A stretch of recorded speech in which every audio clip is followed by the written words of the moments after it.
Hey, welcome back to another HVAC Success Secrets Revealed. We're live at AHR, and we've got Bill Staiger on with Bosch, and we had a great conversation with him. What was your favorite part of the episode? I think the idea of just training that was a recurring theme all throughout the conversation that we had with him, but training not just on what you think of or what somebody thinks of training, but actually training from the manufacturer down into their distributors and into the hands of the contractors. So I thought that was a powerful piece and just a great conversation centered around it. Evan, what about yourself? Yeah, those manuals, it's not just used for a knee pad, right? There's actually some useful information there. So making sure that you've got the specs down for every piece of equipment that you're installing and you've got the proper equipment for every piece of equipment that you're installing, proper tools, I should say.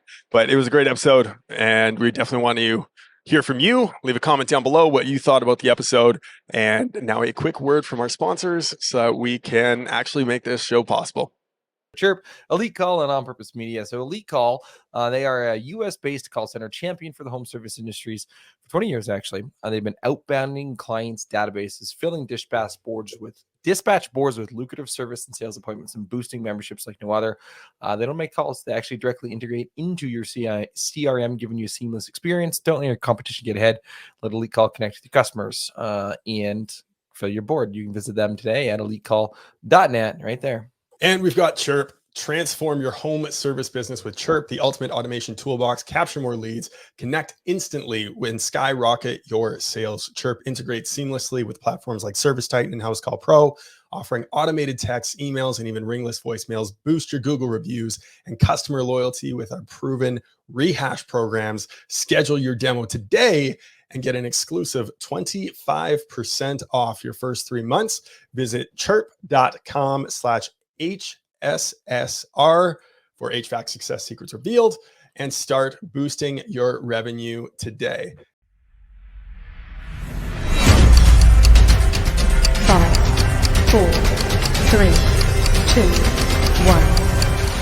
Welcome to HVAC Success Secrets Revealed, a show where we interview industry leaders and disruptors, revealing the success secrets to create and unleash the ultimate HVAC business. Now your hosts, Thaddeus and Evan.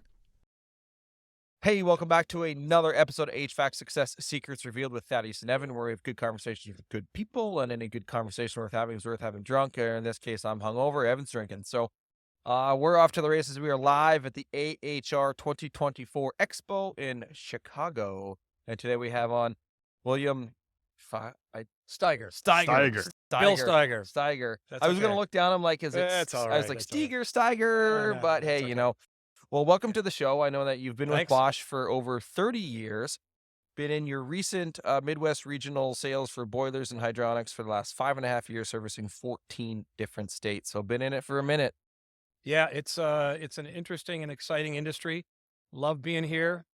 And it's really a great place to help guys do a better job, and that turns into buying more stuff usually. So great to be here. Usually does.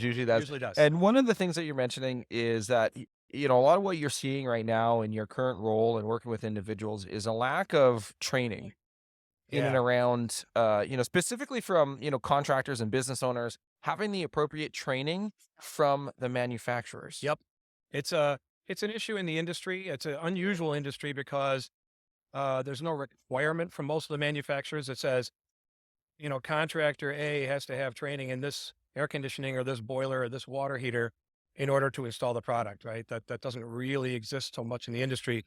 So the challenge is always to try to get these guys time. And look, as a contractor, I get it. We get it as Bosch. A lot of their time is, I got to get to the next job because I got to make money, right? If these guys aren't fixing someone's home or installing something, they're not making any money, right? And so for them, it's very hard to pull themselves away to get trained. And it's kind of a conundrum of, I'd love to get trained, but I don't have the time. Right. Flip that around from the manufacturer's perspective, and training is one of our biggest issues in the industry for any company, not just Bosch. And part of it is, the example I'll use is a very well-qualified contractor might have an HVAC license or a refrigeration license or a plumbing license or electrician's license, but that doesn't mean they know how all the different brands of equipment work, right? Mhm. Every brand of equipment that is a water heater heats the water. But every brand that is a water heater might have slightly different installation procedures that unless you either read the manual or get trained, you're not going to know what that is. And so what we see is a lot of these guys will say, look, I installed brand X for years. Now I'm going over to brand A, and they install it. And 6 months later, they find out they created a problem. And well, brand X went in this way all the time. Oh, I didn't know brand A did that. Right. Right. I'm curious because you mentioned like next job not making any money and they rush through things. What the frequency of callbacks are from improper training? Would you have? And like I'm kind of putting potentially your foot in your mouth here with not knowing any data behind it. But Yeah. I'm curious if you know or you have any hypothesis around that. My guess would be that the contractors that don't want to learn certainly have more callbacks than the ones that do, right? Right. Is that 20% or 10% or 50%? I used to be a mechanic for a long time, and when the car broke down that I'd fixed, they brought it back to me on a tow truck. And if you're a contractor, you got to go back out to somebody's home and get in their house again, right? It's a Right. lot more expensive for the contractor to go back on a callback than it is for a mechanic who gets cars brought to him on a tow truck. Right. So I don't know the number, but I would say that the less training inclined they are, the higher that number of callbacks is. Right. Right. And again, if a contractor is trained on something or has worked with something for years and they understand it, that's great. But there's, heck, in the boiler business alone, there's almost 30 manufacturers in this market in the US and Canada. Mhm. In the water heating space, there's a dozen. Right. Right. And just as a Ford is different from a Chevy, from a Mercedes, from a Hyundai in how I change the water pump, so is every manufacturer in how I install that tankless or how I service that boiler or how I charge the refrigerant on that system or how I deal with our IDS or something like that, right? So the general knowledge is there. And I think the default problem for a lot of guys is because they don't have the time, they say, well, my general knowledge is good. You guys all must be doing the same thing. And I can give you an example of that. Had a contractor out in the Rockies that installed one of our products, didn't read the book, didn't get trained. And not only did they install it, but they added a $200 component that is needed for every other competitor's product that isn't needed for ours. Right. And the homeowner just paid $200 for that part and probably an hour's labor to have that put in, and he didn't need it.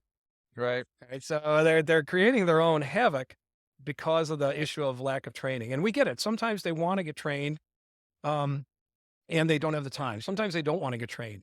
And what I'll say to every contractor in North America is you got to take the time out of your life to get the right training from us, from the manufacturers, because we're the ones who tell you how it should be put in, right? Right. If a contractor wanted to pipe an exhaust wrong on a condensing appliance, they could do that.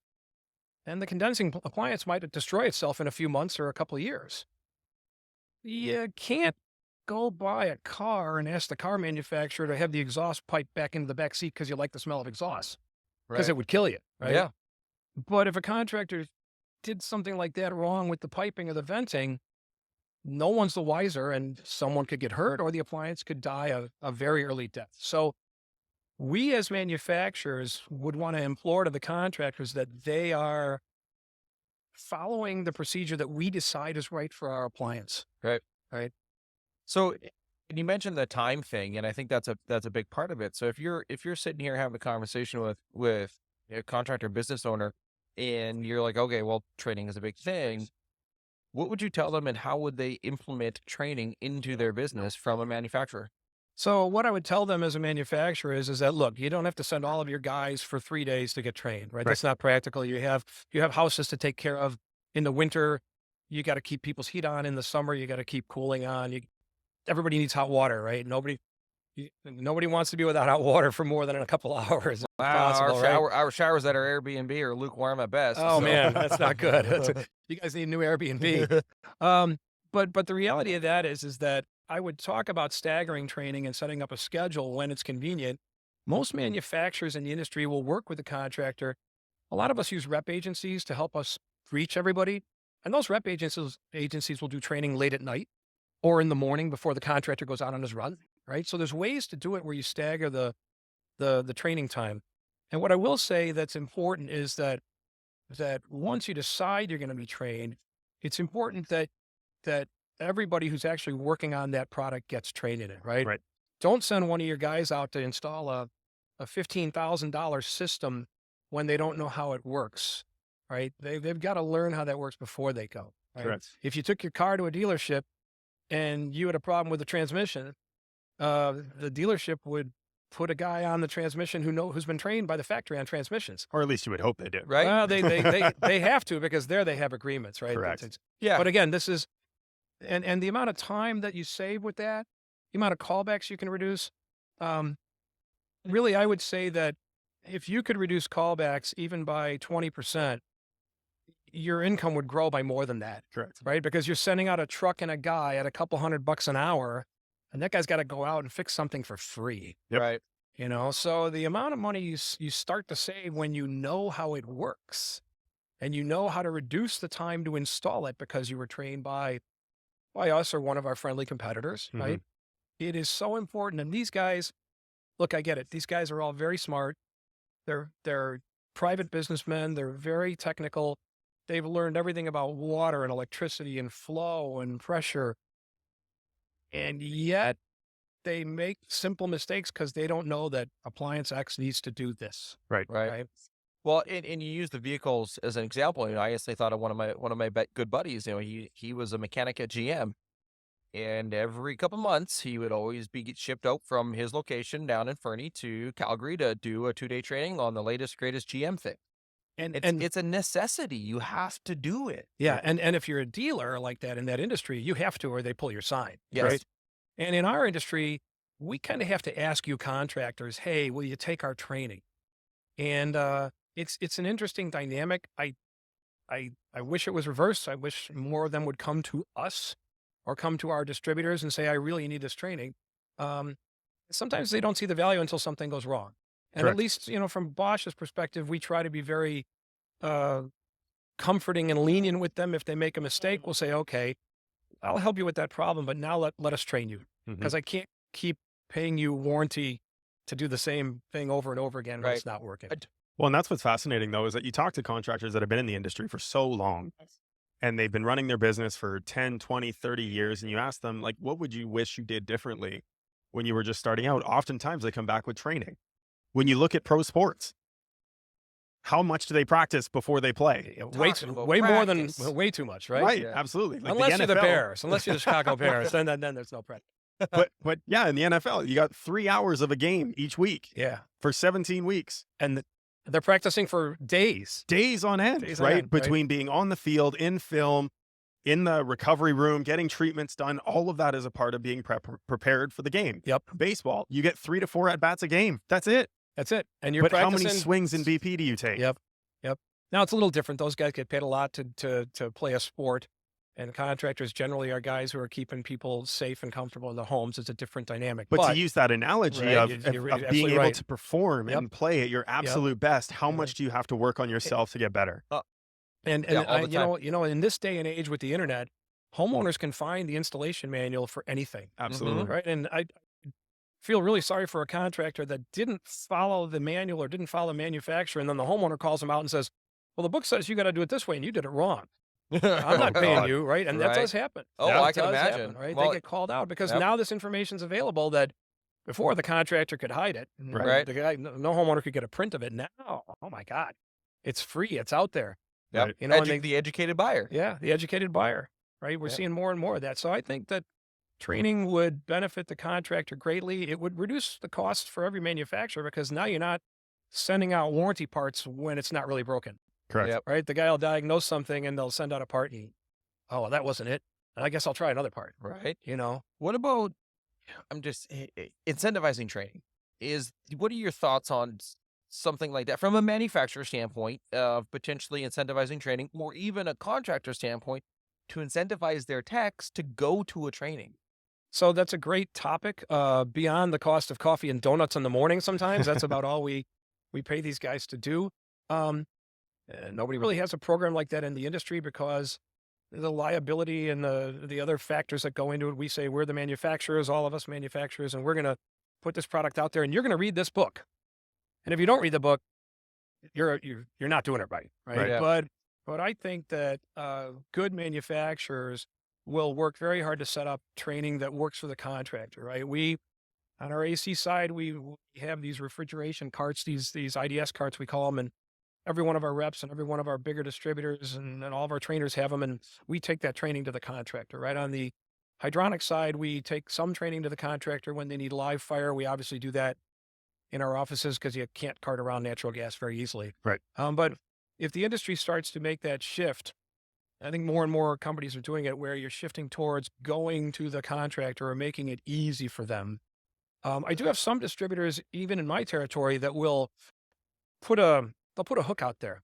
They'll charge the contractor $200 for training, and if he shows up, he gets his $200 back, Nice. right? Or he gets $180 back and a coffee mug, right? Right. But they're starting to do that to incentivize them. Hey, you didn't show up. Sorry, right? Right. We do have some distributors nationally that do that, and that's a good practice. Since there's no direct agreement, written contract between a manufacturer and a contractor, it's hard to mandate it, right? Yep. Makes sense.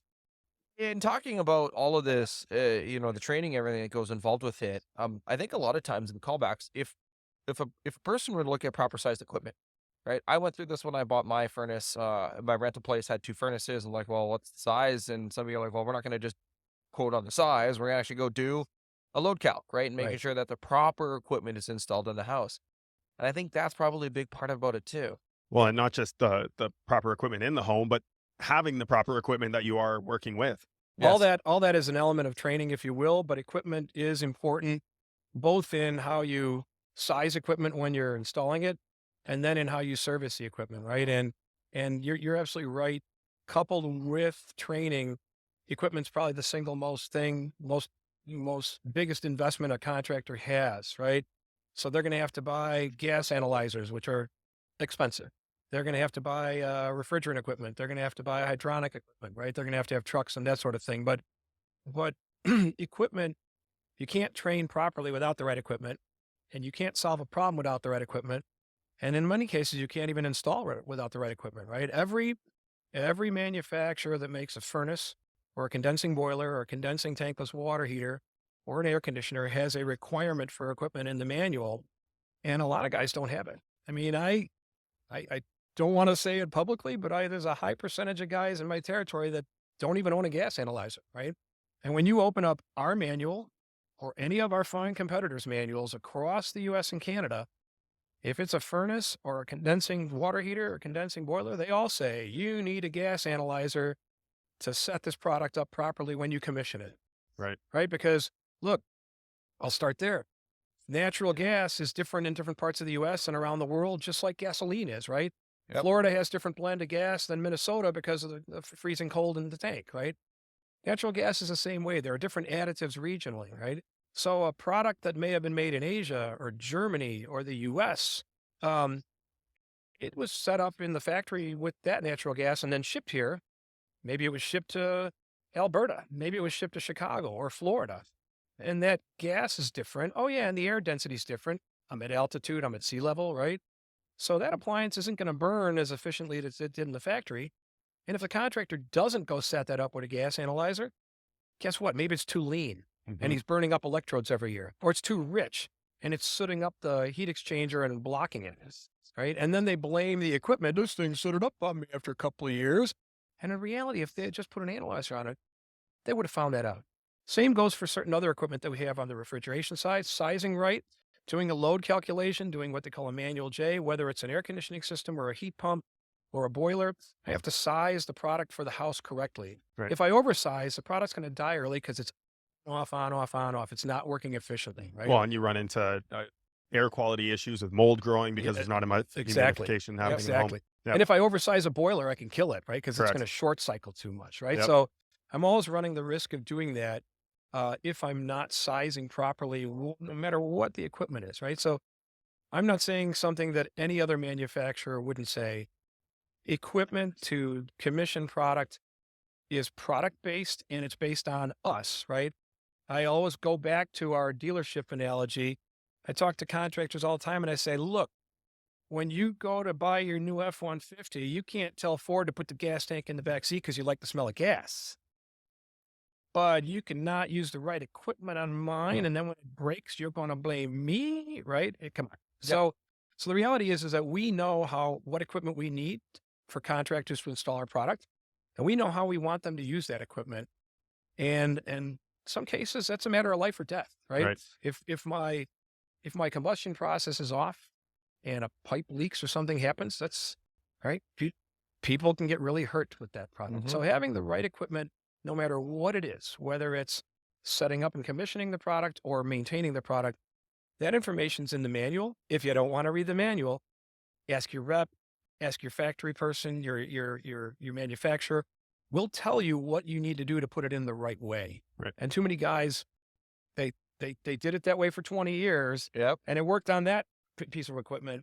I don't need that thing for this. We actually had a tech call come into our tech line once. Contractor swore that the house had gas pressure. Our tech guy, who's actually here at the booth today, hi Rick, he's asking the guy, do you have a manometer on you? No, I know I got gas pressure.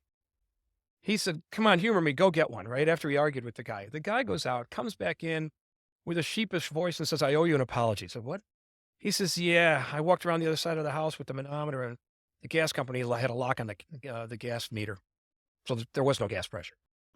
So, and if he had a manometer, he would have known that, right? Right from the back. Right. Yeah. So equipment ties hand in hand with training. But again, our message as Bosch would be, if you're not sure, or if you think, check with one of us, check with your manufacturer.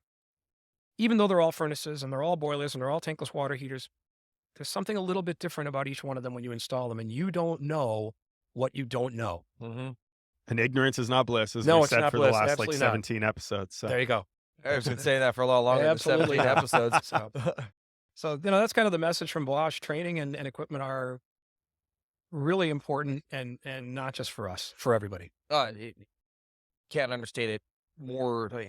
Training in any industry, no matter what it is super important. Obviously, in this case, there could be life or death consequences with improper diagnosis, improper installation, improper training, everything. So, Well, and what I was looking up earlier was that efficiency standpoint of how for every hour in training, what does it equal in productivity? And a couple articles said about 5 hours in productivity. So if you could increase your productivity by 5 hours by spending 1 hour in training, by not getting the callbacks, by doing the job right, by having the right equipment, that's the profit. Let's put that in perspective, right? 5 hours at a normal price of a contractor, $150, $200 an hour, right? Right, 5 hours, $200 an hour. There's, my God, right? $1,000, right? Absolutely.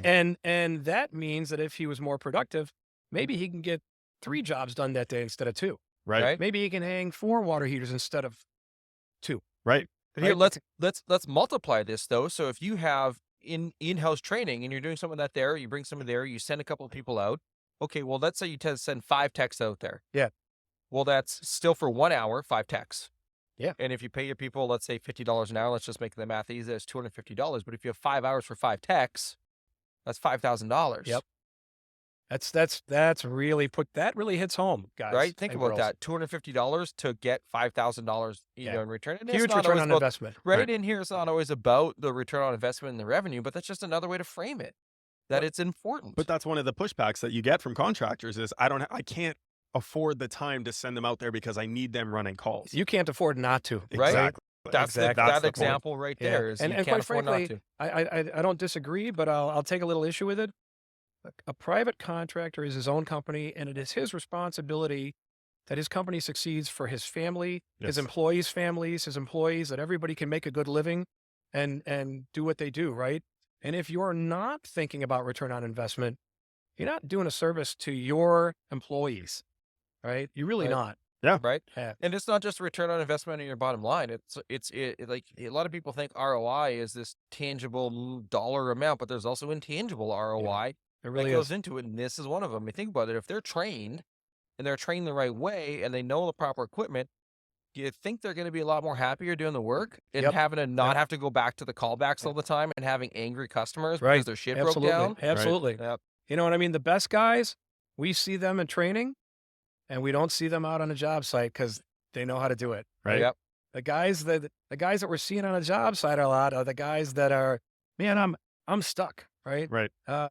So our national sales manager, Sal Brunetto, always says the best call to tech support you make is the one you never had to make because you knew the answer. Right. Right. You're not waiting on the phone to talk to us to help you with your problem. You already knew because we trained you. Correct. Well, and even the trickle down effect with what you just said, right? The CSR doesn't have as many complaints coming in.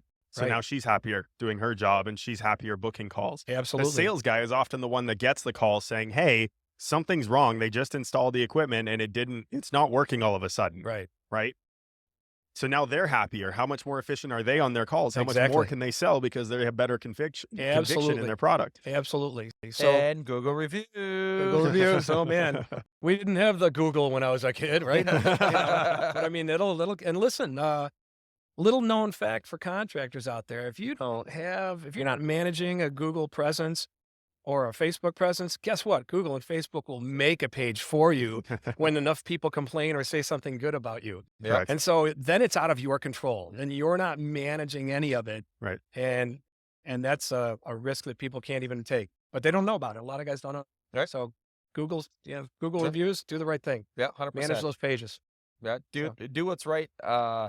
What's it saying? Do what's right, not what's easy. Yeah. Yeah. Yeah. But if you do what's right and not what's easy, you will wind up with happier customers and more profitable company, and your employees will be happier because they're not going back and fixing something for nothing. Yep. Right. Yeah, Right. and that's that ROI. That's an ROI. You're Yeah. right. Absolutely. One part I'm curious on is how often should you revisit a topic? Like one thing that we talk about in our company is that if we haven't talked about it at least 7 times, it hasn't stuck yet. So that's a great point. I would say the first thing is you always revisit a topic when something changes, right? A new product comes out, you need to be retrained. But I would also say that revisiting a topic, look, I need 3, 4, 5 times to remember it too, right? Right. So you might get trained by a factory or by a manufacturer once.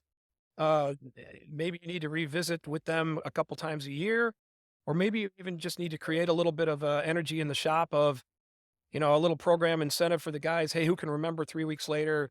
How much water column do I need for a Bosch boiler, right? Right. That kind of thing. And if you create that energy in your company, kind of a little friendly competition, how do I remember things? Things get better. You could have checklists, right? Some of our contractors will have checklists and stuff that goes out to people, and every job they have a checklist on. And that's a good thing because I will say that the more diverse the product is that the contractor does, the more different brands they do, the harder it is to manage all those brands, right? Right. If you're always doing Bosch or always doing a competitor, you kind of get to know that product pretty well. But most contractors don't just stick with one thing. Right. And so the more stuff you got to manage, the more lines you got to manage, the more you have to create your own incentive to remind your guys what it is. Right. We talk about cleaning our Green Star boiler in 20 minutes and you only do it every 5 years. But if the guy only does it every 5 years and he only does 1 or 2 boilers, he'll never remember. He'll be like, how did I do this again? Right. If he's doing them once a week, he's got it, right? Right. It's that ingrained memory, that long-term memory.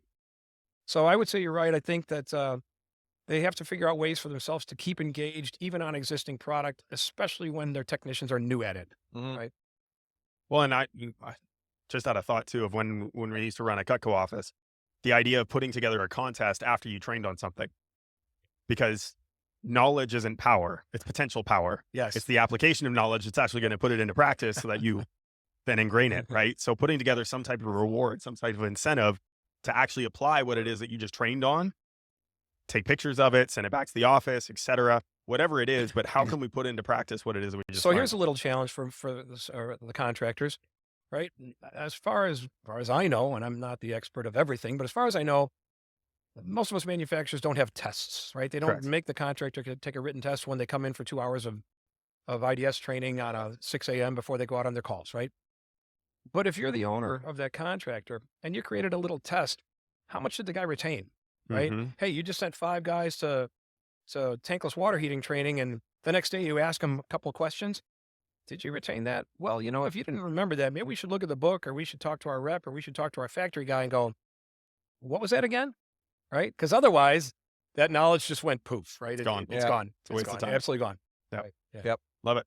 Well, Bill, thank you so much for coming on the show. We do have one final question for you, but before we get to that, I want to make sure that people can get a hold of you or at least check out some of the things that are coming up with Bosch too. So we'll give you a couple minutes here. What's new and exciting? What are we promoting at the booth?